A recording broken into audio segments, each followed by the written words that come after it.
I've said this as a joke, but I'm serious. You go to the club, today's Monday, you go to the club on Friday, after you worked all week, oh man, she's fine. The lady's like, oh, he's handsome. What's your name? And then, what's your credit score? Because that's your business partner for life.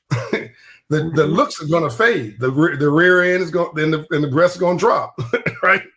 The dude's going to get the big chest going to turn into a big belly at some point.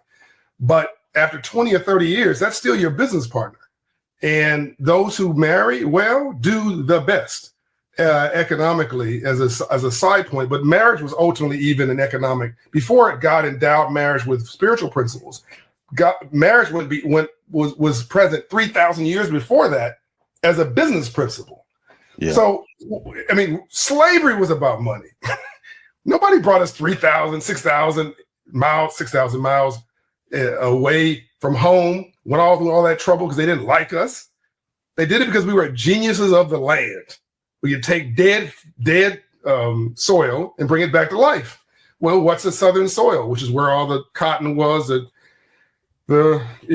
tobacco, all the gold crops of that time. It was in the southern soil. It was very hot, very humid, whether it's here or the Caribbean.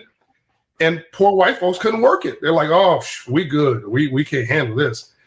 And so they went and found somebody who could not only handle it, but who could take dead soil and bring it back to life, the genius of agricultural excellence, which is what we were in that era.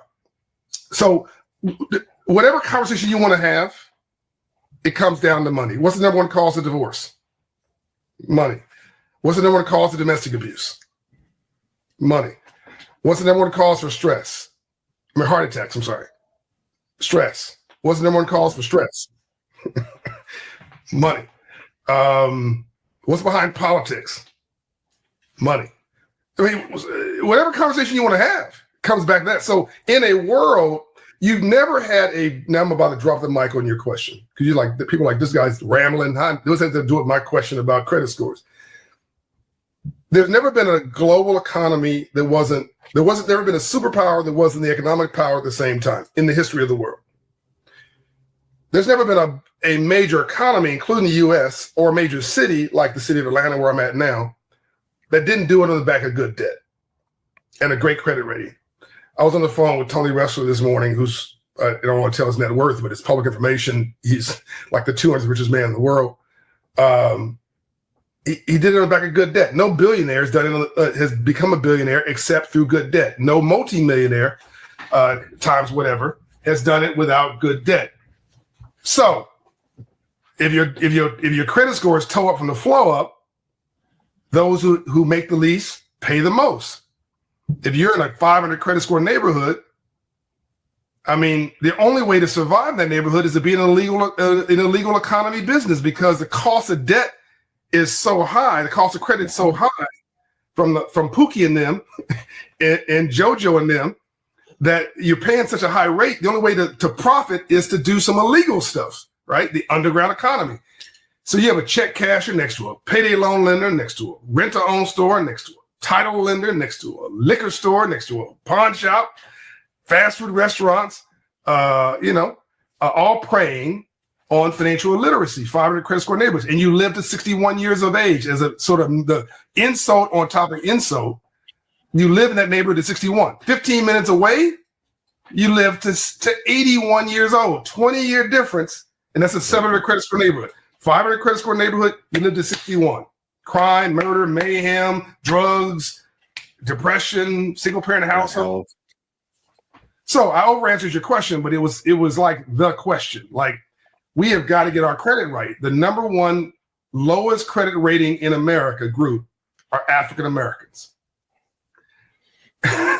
It's like I think it's like what's the average credit score for African Americans? I think it's like 620. Now, that sounds like not so bad, but that means that you dudes have a 780 or 800 credit score, and our cousins, JoJo and them, have a 520 or a 480 credit score, and the balance out. The average is that our great credit score combined around all of our friends' toe-up credit score averages out to 620. So it actually sounds better than it really is. It's actually much worse, unfortunately. And the number one group being declined for credit, Black people.